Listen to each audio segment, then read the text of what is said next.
इस वक्त की बड़ी खबर आपको बता दें कि पीके को 100 करोड़ का लीगल नोटिस जारी किया गया है। हम आपको बता दें कि आखिर ये लीगल नोटिस क्यों भेजा गया है। उससे पहले नमस्कार, न्यूज़ फॉर नेशन देख रहे हैं आप और मैं हूं सानिया आपके साथ।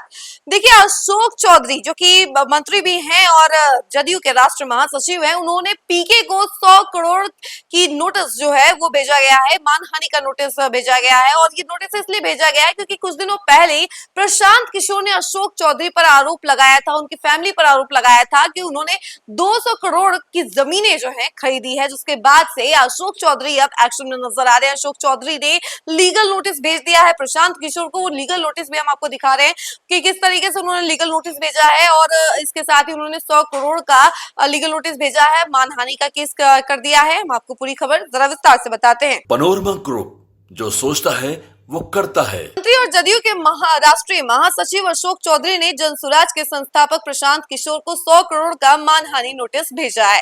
पीके ने 3 दिन पहले अशोक चौधरी पर 200 करोड़ की जमीन खरीदने का आरोप लगाया था। इस मामले में अशोक चौधरी ने बिना शर्त माफी मांगने के कहा है। उन्होंने नोटिस में कहा, प्रशांत किशोर की ओर से लगाए जा रहे आरोप भ्रामक और उनकी घबराहट और बौखलाहट का परिणाम है। इससे पहले भी प्रशांत किशोर पर मानहानि का मामला दायर किया गया था, जिसके बाद 17 सितंबर को कोर्ट ने पेशी के लिए उन्हें बुलाया था। मंत्री ने कहा कि न्यायालय से बुलावा आने के बाद प्रशांत किशोर डर गए और उसी घबराहट में प्रेस कॉन्फ्रेंस कर उलझुल एवं झूठे आरोप लगाने लगे। उन्होंने कहा कि प्रशांत किशोर ने जिस तथाकथित 200 करोड़ की संपत्ति का हवाला दिया है वह सरासर झूठ है। इसके अलावा आपको बता दें कि पीके ने आरोप लगाया था कि शांभवी चौधरी की सगाई के बाद ससुर स्वर्गीय किशोर कुणाल से जुड़े मानव वैभव विकास ट्रस्ट से करीब 200 करोड़ की जमीन की खरीद हुई। सगाई से लेकर शादी तक सिर्फ 2 साल में 38.44 करोड़ की 5 जमीनें खरीदी गई।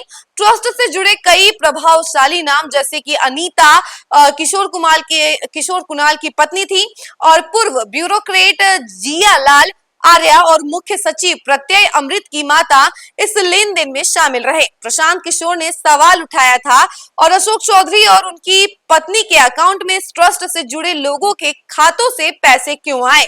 वहीं आपको बता दें कि दरअसल प्रशांत किशोर ने अशोक चौधरी को बिहार का भ्रष्टतम नेता बताया था। जमीन खरीद फरोख्त और बेनामी संपत्ति मामलों में बड़े पैमाने पर गड़बड़ी का आरोप लगाया था। उन्होंने दावा किया था कि 2019 में चौधरी के पर्सनल सेक्रेटरी योगेंद्र दत्त के नाम पटना के बिक्रम में 23 कट्ठा जमीन खरीदी गई थी। इसके बाद 2021 में यह जमीन सिर्फ 34 लाख रुपए में चौधरी की बेटी सांसद शांभवी चौधरी के नाम कर दी गई, जबकि वास्तविक भुगतान का बड़ा हिस्सा संदिग्ध तरीके से निपटाया गया। पीके ने आरोप लगाया कि इनकम टैक्स नोटिस आने के बाद 27 अप्रैल 2025 को इस लेन देन को छुपाने के लिए 25 लाख रुपए का ट्रांसफर किया गया। तो देखा आपने कि किस तरीके से अशोक चौधरी ने पीके को 100 करोड़ रुपए के मानहानि नोटिस जो है भेजा है।